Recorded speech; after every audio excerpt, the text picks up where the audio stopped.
Before Metal Gear, if you had pitched the idea of a hero whose mission is not to kill everyone on screen, but to get through a military base undetected, causing minimal damage, you would have been laughed out of the room. In fact, one man did, and his name was Hideo Kojima. From space war to modern war, violence has always been an integral part of playing video games. Simulating death and destruction is just gratifying, not because it's right, but because it's wrong.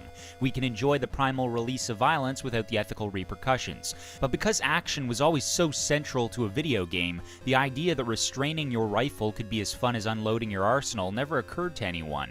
At least it hadn't occurred to anyone but Kojima, whose cinematic eye and flair for storytelling was about to shift gears for gaming. Only a couple of years before Snake's debut, Super Mario Bros. Had defined a radical departure from the mindless high-score obsession that had always been associated with games. Now there was a hero, a villain, and a motivation for the former to journey to the latter, in the plumber's case, rescuing the princess. Sure, it was a basic, rudimentary story, but it was a story. I mean, it's hard to remember a time when plot wasn't a prerequisite to play. Telling a tale was just not the sort of depth that was associated with video games, which, remember, at this point were still synonymous with the arcade era of single-screen minimalism and racking up high scores. Mario changed all that, profoundly proving to Kojima that what he had always understood as two completely separate entities could be fused into one experience. The storytelling and style of movies could have its place in the escapist realm of interactive entertainment. Miyamoto had supplied the story, it was up to Kojima to supply the style. Released in Japan and parts of Europe in 1987 on the MSX2,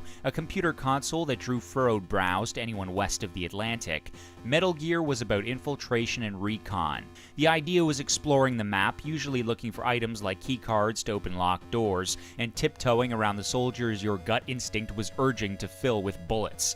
Just like in the movies, suspense trumped the action. With the game's overhead view, you could see all the enemies on one screen, and unless you were in their field of vision, they couldn't see you. Strange as it sounds, field of vision was still a rare thing to be programmed into games. Like in a movie, you were an omniscient spectator, gifted with the foresight of knowing what your enemies did not, that there was this secret agent running around in the shadows.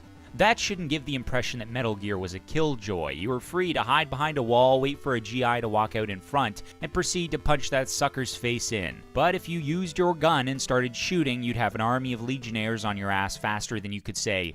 Well, to be honest, you'd rarely get the chance to say much of anything. Opening fire was punishable by swift death, and it made the game challenging, but also excitingly intense. To be honest, the level design wasn't perfect in Metal Gear, neither were the controls. Sometimes just walking around a corner to avoid a nearing guard, or even walking inside a door, required fiddling with the D-pad. Of course, some quirks can't diminish how awesome the game still is, and after all, it's still a much greater game than its NES port. Without any of Kojima's endorsement or involvement, Metal Gear in America was infinitely worse than the MSX2 original. An entire jungle level was thrown in the beginning, the translations and dialogue were horrendous, the level design and controls were butchered, and overall, all of the nitpicks of the Japanese version were debilitating death traps here. It was excusable to have opted for the NES game in the 80s, but today, with the luxury of emulators, do yourself a favor and check out the progenitor of stealth action the way it was intended. The path for phenom franchises like Splinter Cell, Hitman, and Thief, and standalone showboats like the Chronicles of Riddick Escape from Butcher Bay, was paved. Metal Gear still ranks as one of the most important video games ever made, and not just because it was a great action game, but because it toiled with our emotions in a way that games had yet to do.